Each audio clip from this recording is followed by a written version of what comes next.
बहुत सारे लोगों ने ये क्वेश्चन किया कि कुछ बच्चे जो हैं कुंदन पैदा होते हैं, कुछ बच्चे जो हैं वो ज़हीन और फ़तीन पैदा होते हैं। तो आज मैंने बहुत सारी चीज़ों पर गौर करने के बाद सोचा कि इस लेक्चर को जो ना वाज़िया तौर पर जो ना आप तक इसका पैगाम पहुंचा दूं। अल्लाह ताला फ़ितरती तौर पर इंसान को अल्लाह ताला ने बेहतरीन शक्ल और सूरत में पैदा किया है। इंसान के पैदा होने में उसने कोई कमी नहीं छोड़ी। मसाइल की तरह आज हम मसाइल पे गौर करते हैं। पहली बात, जब अल्लाह की रहमत जो है किसी औरत पे हो जाती है तो उससे पहले, जब अल्लाह की रहमत उस औरत पर होती है तो उससे पहले ये देखना होगा कि जो मर्द है जिसके स्पर्म से जो है औरत पर अपना अल्लाह ने करम किया है, क्या उसकी खुराक अच्छी है। उसकी खुराक अच्छी होगी तो मादा ओवरी में जाएगी, तो उससे जो बच्चे की प्लांटेशन का अमल होगा वो ज़्यादा ज़बरदस्त होगा।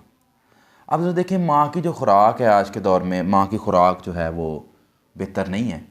माँ की खुराक में पेप्सी, कोक, जितने भी हार्मफुल केमिकल्स हैं वो माएँ जो हैं उस दौरान जो है इस्तेमाल करती हैं जब उन पर अल्लाह की रहमत हो जाती है।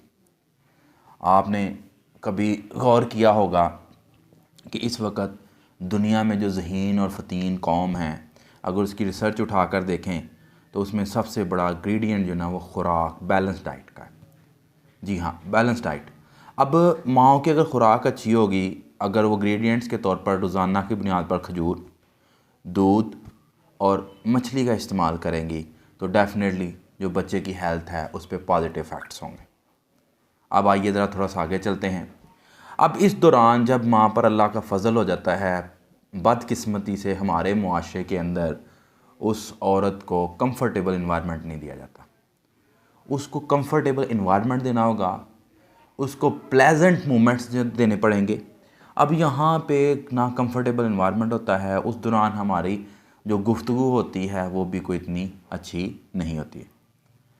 अगर उस दौरान माँ को अच्छा माहौल दिया जाए, अच्छी गुफ्तगू हो, और साइंस ने और रिसर्च ने ये साबित किया है कि जब बच्चा जो है माँ के पेट में होता है, अगर उस दौरान आप जो बच्चे को बनाना चाहते हैं उस चीज़ की गुफ्तगू माँ के साथ ज़्यादा से ज़्यादा करें। जब उसके लिसनिंग सेल्स डेवलप हो रहे हैं, उसका ब्रेन डेवलप हो रहा होता है, तो वो जो उन मैसेजेस को इन्हेंस करता है और उसकी बॉडी में उस तरह के क्रोमोसोम्स की चेंज आती है। अगर एक बच्चे ने लड़ाई झगड़ा ही सुनना है माँ के पेट में तो डेफिनेटली वो कुरान पाक में ना इंसान को अल्लाह ताला ने 3 अंधेरों में रखा।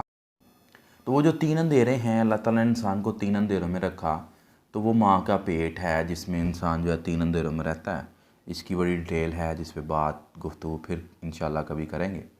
तो जब बच्चा माँ के पेट में होता है तो मुआशरे की, इन्वायरमेंट की जो खदो खाल होते हैं, जो इन्वायरमेंटल चेंजिंग्स होती हैं उसको फील करता है, उसके क्रोमोसोम्स वैसे डेवलप होते हैं। अगर उस दौरान आपके घर में नाचाकी का माहौल है और आपके घर में जो है अच्छा माहौल नहीं है तो डेफिनेटली जो बच्चा दुनिया में आएगा वो किसी ना किसी चीज़ की उसके अंदर डेफिशिएंसी होगी। अब ज़रा इस बात को थोड़ा आगे बढ़ाते हैं, डेफिशिएंसी क्या है और किन चीज़ों की डेफिशिएंसी हो सकती है। अब वही बच्चा जब दुनिया में आता है, खुराक की कमी की वजह से या तो उसके जो कोडिंग और डी कोडिंग जो सेल्स होते हैं दिमाग के अंदर, यानी कि पैगाम भेजने वाले और पैगाम को रिसीव करने वाले जो सेल्स होते हैं, उनका कनेक्शन आपस में जुड़ा हुआ नहीं होता। कनेक्शन में जो ना गैप होता है। जब उनके कनेक्शन में गैप होता है, नतीजा क्या होता है, बच्चा बात को सुनने और समझने में जो है उसको प्रॉब्लम्स क्रिएट होती हैं। अगर उसकी खुराक अच्छी होती और उसको अच्छा माहौल मिला होता तो वो जो उसके कोडिंग और डी कोडिंग के सेल्स हैं वो करीब होते और उनको मैसेजेस भेजने में आसानी पैदा होती। जिन बच्चों के पैदाइश के वक्त उनके पेरेंट्स उनको अच्छा माहौल, अच्छी खुराक मिली होती है, उनके जो कोडिंग और डी कोडिंग के, यानी कि पैगाम भेजने वाले और पैगाम रिसीव करने वाले जो सेल्स होते हैं वो बहुत ज़्यादा करीब होते हैं, जिसकी वजह से कहा जाता है कि ये बच्चा बड़ा ज़हीन और फ़तीन पैदा हुआ है।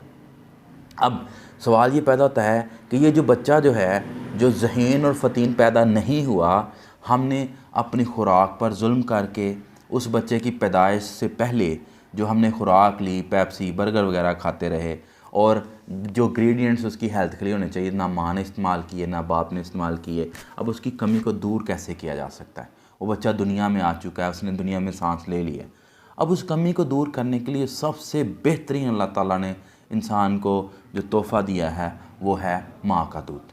अब बच्चे को 2 साल तक कम से कम जो है माँ का दूध पिलाना चाहिए। कुरान पाक में है कि हमने 40 साल की जो है उसको ताकत जो है अता फरमाते हैं। तो अल्लाह ताला ने जो बेहतरीन इंग्रेडिएंट्स जो है रखे हुए हैं, कैसी अजीब बात है। आज के दौर में डॉक्टर्स कहती हैं कि मदर फीड नहीं हो सकती, तो वो एक केमिकल्स डिब्बे वाला लगवा देती हैं।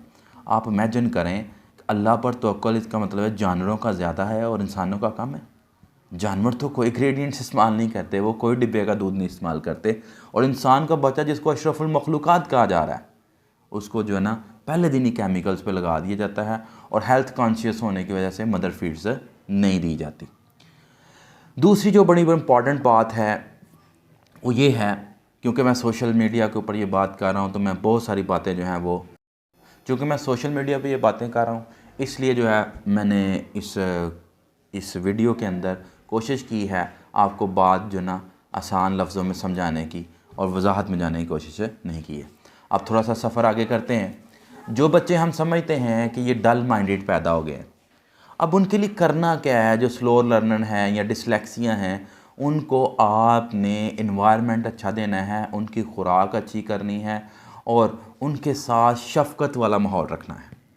हमारे प्यारे नबी सल्लल्लाहु अलैहि वसल्लम की हदीस मुबारक है कि बच्चे के साथ मोहब्बत से पेश आया जाए। अब जो बच्चा जो है फॉर एग्ज़ाम्पल स्कूल में चला गया है, 2.5-3 साल का बच्चा है, उसको आप बी पढ़ा रहे हैं, वो डी पढ़ रहा है, उसको बात की समझ नहीं आ रही, तो समझ लें को जब वो मैसेज भेजता है, उसका मैसेज जो है इतना स्लो जाता है, वो डी कोडिंग वाले जिस कॉर्नर से टकराना चाहिए उसे टकराने के बजाय दूसरे के साथ जाकर टकरा जाता है, जिसकी वजह से उसकी डी कोडिंग सही नहीं हो पाती। इसमें बच्चे का कोई कसूर नहीं होता, इसमें हमारी तरफ से जो है डेफिशिएंसीज रह गई होती हैं, और उसको कम्प्लीटली दूर करने का सिर्फ एक ही टूल है कि हम बच्चे की खुराक को अच्छा करें।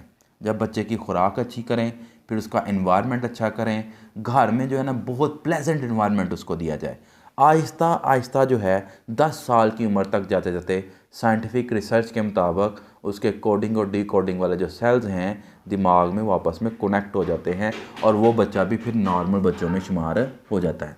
लेकिन अगर आप इस दौरान उसको प्लेजेंट एनवायरनमेंट नहीं देंगे, सज़ा का कॉन्सेप्ट होगा आपका, उसके साथ ऊंची आवाज़ में बात करेंगे, डांट टपट करेंगे, तो बच्चा पहले कुछ डेफिशिएंसीज़ के साथ दुनिया में आया है, मज़ीद डेफिशिएंसीज़ होंगी और बच्चा कुंद ज़हन हो जाएगा, और कुंद ज़हन का जो है फिर कोई इलाज नहीं हो सकता। बच्चों को कुंद ज़हन से बचाने के लिए अभी से पेरेंट्स को अपनी डाइट का ख्याल रखना पड़ेगा, बच्चों की डाइट का ख्याल रखना पड़ेगा, बच्चों के लिए बेहतरीन इन्वायरमेंट का ख्याल रखना पड़ेगा। अच्छा, इससे आगे अगर हम इस्लामिक पॉइंट ऑफ व्यू से बात करें तो दिमाग को बेहतरीन सर्विसेज के लिए उसके दिल का सुकून में आना ज़रूरी है। तो दिलों का सुकून तो अल्लाह के ज़िक्र में है। मैं अपनी गुफ्तगू को यहीं पे समेटता हूँ कि अल्लाह के ज़िक्र की आदत डालें, खुराक अच्छी करें, प्लेजेंट इन्वायरमेंट दें, तो डेफ़िनेटली आपके बच्चे जो हैं वो कुंज़ेन नहीं रहेंगे। आपके बच्चे जो है ना इंशाअल्लाह जो है वो ब्रिलियंट माइंड जो है वो बनेंगे, और उनको ब्रिलियंट माइंड के लिए हमें ब्रिलियंट इन्वायरमेंट देना पड़ेगा। पाकिस्तान जिंदाबाद।